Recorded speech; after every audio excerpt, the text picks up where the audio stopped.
Okay, so a piece of legislation that came into force this year, 4th of May this year.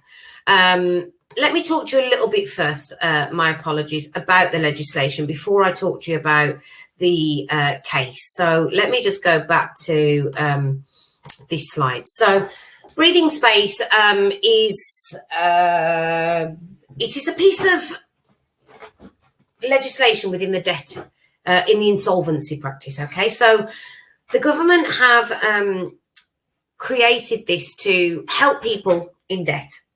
And basically what this states that, so firstly, there's two forms of breathing space arrangements. There's a standard breathing space, and then there is a mental health breathing space. So for those that just need some space to sort out their debts, that are not suffering with any mental health crisis, that would be a standard breathing space.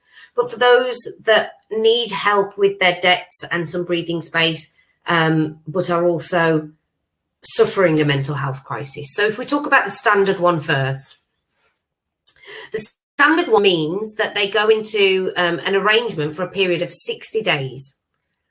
And any rent arrears that are covered under their breathing space arrangement for that 60 days, you cannot chase.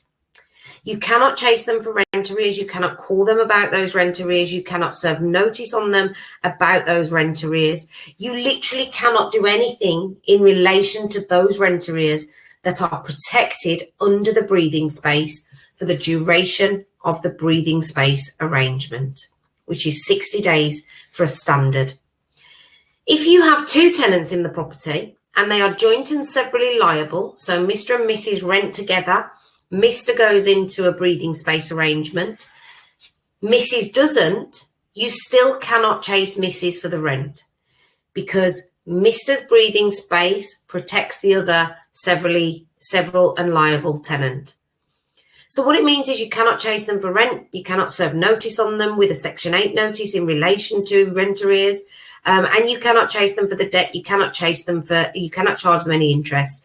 You just must leave and ignore that debt for the period of time. Some good news, what you can do is chase them for, if they go into a breathing space arrangement today, and there's £1,000 covered under that breathing space, but tomorrow they owe you £500 rent due, you can chase them if they don't pay that rent. You can talk to them and ask them to pay the rent that's due during the breathing space, just not the debt that's covered in the breathing space. Now, the rules that I've just explained to you apply exactly the same when entering into a mental health crisis breathing space. However, the timescale for this is not for 60 days, it is for the length of the treatment plus 30 days. So this could, in theory, go on for many months or weeks or even years. We don't know because it's so new. But if somebody is under mental health treatment for many months, it means you can't chase them for that debt or evict them for that debt or start proceedings in relation to that debt for that period of time. One other thing to note, in a standard breathing space arrangement, somebody can only go into it once every 12 months. In a mental health crisis breathing space arrangement, you can enter into it as many times as you need to. So there is no limit to the amount of times they can enter into breathing space arrangements. Now let's have a look at a case and see how this could affect us. So a guy called Mr. Andrew Breaks, entered into a breathing space arrangement 2 days after the 4th of May when the legislation came out, and he owed a company £500,000, £500,000. That's how much he owed them. He entered into a breathing space arrangement, as I said, a mental health breathing space arrangement, which meant the company can no longer pursue him for recovery of the £500,000 until his breathing space arrangement had ended. Possession proceedings was also going through at the time. So possession of, I don't know if it was a commercial building, a residential building, but possession proceedings were commencing. They also had to stop because you cannot evict somebody or obtain possession of a building or property if somebody is covered under a breathing space arrangement. So he got to stay in the property, and he no longer can be chased for £500,000. The company that he owed the money to thought this is just ludicrous. He's using this legislation to stop us chasing him for the money that he owes, and for the court proceedings to continue. So this company wrote to the debt advisor at first instant, and they asked the debt advisor to withdraw the breathing space arrangement because they believed that this had been entered into in bad faith, not good faith, bad faith, to avoid paying back the debts that was going through court as a court order.